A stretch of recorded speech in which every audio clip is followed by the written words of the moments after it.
Assalamualaikum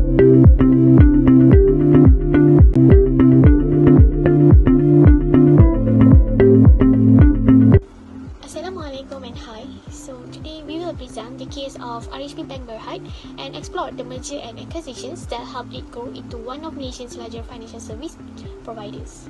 So RHB banks offer a wide range of products including commercial banking, investment banking, Islamic banking and asset management. The bank has a strong presence in Malaysia and selected regional markets. So a key factor in RHB growth have been its strategic merger and acquisitions. The first merger happened in 1997 when RHB merges with the Daya Group and Bank Utama. Later, in 2011, RHB acquired OSK investment banks. So these moves were crucial in strengthening RHB's financial position and expanding its range of service. So now, let's look closer at this M&A event. The 1997 merger was a horizontal merger, meaning all the three banks operated in the same industry, which this helps RHB to increase market share, reduce competition and improve operational efficiency. So, importantly, it also strengthened the bank's capital base, allowing it to navigate economic challenges at the time. So in 2011, RHB acquired OSK investment banks, where RHB acted as the acquiring firm and OSK was the target. So the acquisition expanded RHB investment banking operation, diversified its financial service and provided new revenue streams. So together, this M&A activity transformed RHB into a major player in Malaysia banking sectors. Now, let's look to the types of M&A and their strategic reasons. So, the 1997 merger is classified as a horizontal merger, as I mentioned before, because it combines banks in the same sector, and its goal was to increase the market share, achieve economy of scale, and reduce the competition. While the 2011 acquisition is an acquisition where RHB gained control of OSK to expand the operation and capabilities. Strategically, these M&A activities allow RHB to strengthen the capital and financial stability. Second, to expand its financial service and customer base. Then next is to improve the operational efficiency and cost effectiveness. Last but not least is to enhance the long-term competitiveness and sustainable growth. So basically, RHB's merger and acquisitions were strategic decisions that made the bank more diversified and competitive. Next, I will talk about the benefits of mergers and acquisitions, also known as M&A. Mergers and acquisitions happen when two companies combine or when one company buys another company. There are several reasons why companies choose to do this. First, economic scale. When two companies merge, they are able to produce more goods or services at a lower average cost. This is because they can share resources such as factories, machines, workers, and technology. For example, if two manufacturing companies merge, they do not need to operate two separate factories. By using one larger factory, they can reduce production costs and save money per unit produced. Second, market expansion. Mergers and acquisitions allow companies to expand into new markets or regions quickly. Instead of starting a new business from scratch, a company can buy an existing firm that already has customers and market knowledge. For instance, if a company from Asia acquires a company in Europe, it can immediately sell its products to European customers without spending many years building a new market presence. Third, risk diversification. M&A helps companies break their risk by operating in different markets or product lines. When a company depends on only one product or market, it faces high risk if that market performs badly. For example, if a company that sells electronics merges with a company in the healthcare industry, losses in one sector can be offset by a profit in the other, leading to more stable overall performance. Lastly, cost efficiency. Mergers and acquisition can improve cost efficiency by removing duplicate roles and departments. After a merger, companies often combine departments such as human resources, accounting, or marketing. For instance, instead of having two HR departments, the merged company only needs one. This reduces operating costs and helps the company become more profitable. For the next slide, I will talk about the benefits of mergers and acquisitions. First, stronger capital base. After a merger or acquisition, the combined company has more financial resources. With greater capital, the company can invest more easily in new projects, advanced technology, or business expansion. For example, when two firms merge, they can pool their funds to develop new products or enter new industry that would be too expensive for a single company to handle alone. The next one is wider customer base. Mergers and acquisitions allow companies to gain access to each other's customers. So this will increase their sales opportunities and reduces reliance on just one market or customer group. For instance, if one company has strong online customers and the other has many physical store customers, the merged company can serve both groups and increase their total sales. In this presentation, I will explain the merge valuation by calculating the market value of both companies, the synergy created from the merge, and the financial impact using net present value, earning per share, and the price-earning ratio. First, I calculate the standalone market value of each company before the merge.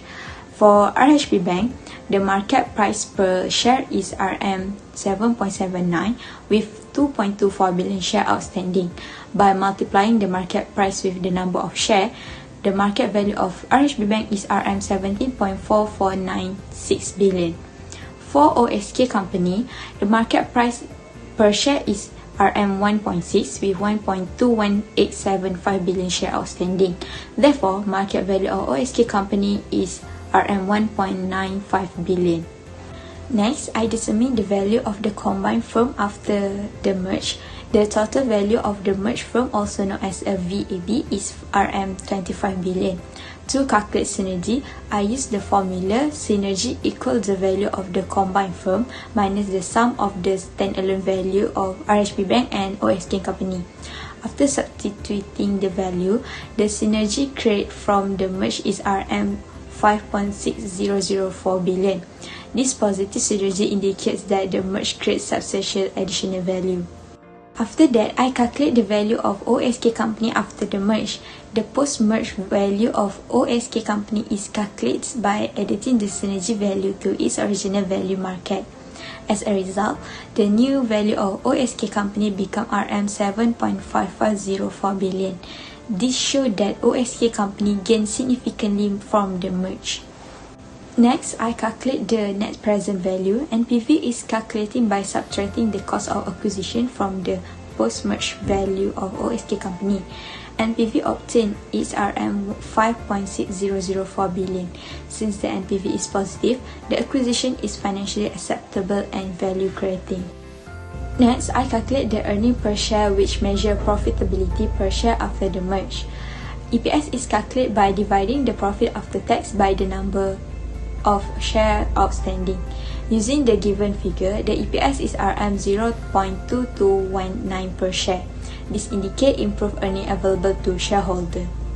Lastly, I calculate the price-earning ratio to assess market valuation. First, the market price per share is calculated by dividing the total market value of the merged firm by the total number of shares. This results in a market price of RM7.23 per share. The PE ratio is then calculated by dividing the market price per share by the earning per share. The PE ratio is 32.58, suggesting the investor confidence and growth expectation. Now, I would like to explain whether the merger between RHB Bank and OSK Investment Bank resulted in a financial gain. Based on the analysis, the merger created a synergy value of 5.6004 billion ringgit, meaning the combined bank is worth more than both banks operating separately. The net present value analysis also supports this result. After the merger, the value of OSK Investment Bank was 7.5504 billion ringgit, while the cost of acquisition was 1.95 billion ringgit. This gives a positive NPV of 5.6004 billion ringgit, showing that the merger added value to RHB Bank and benefit its shareholders. After the merger, the earnings per share increased to 0.2219 ringgit, showing improved earnings performance. Although the price-earning ratio is high at 32.58, it reflects strong investor confidence in the future growth of the merged bank. Overall, the merger resulted in a financial gain, increased shareholder value, and strengthened RHB Bank position in the Malaysian financial services industry. Next, I will be presenting on defensive tactics used by RHB Bank Berhad. Defensive tactics are strategies used by a company to protect itself from hostile takeover attempts. Although hostile takeovers are rare in Malaysia's banking industry due to strict regulations, RHB Bank still applies several important defensive mechanisms. First, crown jewel defense. This strategy involves selling or threatening to sell RHB's most valuable assets if a hostile takeover is attempted. RHB's crown jewels include RHB Islamic Bank, the investment bank after the OSK acquisition, and its Singapore and Thailand operations. By removing these key profit drivers, RHB makes itself significantly less attractive to any unwelcome acquirer, ensuring that core value remains protected. Next, the White Knight defense. If a hostile bid arises, RHB can seek out a friendly acquirer, a White Knight, to step in instead. Potential partners could include CIMB Group, Maybank, or a foreign strategic investors such as DBS or Mitsubishi UFJ. This approach ensures any merger occurs on favorable terms, preserving RHB's brand, management team, and long-term strategic direction. And lastly are golden parachutes. These are lucrative compensation packages for top executives triggered if a takeover occurs. At RHB, key leaders including the CEO are entitled to 3 times their annual salary plus bonuses, along with accelerated vesting of shares. These details are transparently disclosed in the annual report under Directors' Remuneration. The purpose is twofold. It aligns management with shareholder interests during a takeover bid and significantly raises the acquisition cost for any hostile bidder. To conclude our presentation, RHB Bank Berhad growth and competitive position was strengthened through strategic merger and acquisition activities that expanded its capital base and range of financial products. The acquisition of OSK Investment Bank created strong positive synergy, adding value to RHB Bank and supporting its long-term objective. The increase in earnings per share and the higher valuation of the combined firm show strong investor confidence in the bank's future growth. In addition, RHB Bank has implemented effective defensive strategies such as the crown jewel defense, White Knight strategy, and golden parachutes, supported by strong governance and regulatory oversight. Overall, these factors have enabled RHB Bank to achieve sustainable growth, enhance shareholder value, and remain competitive in the Malaysian banking industry.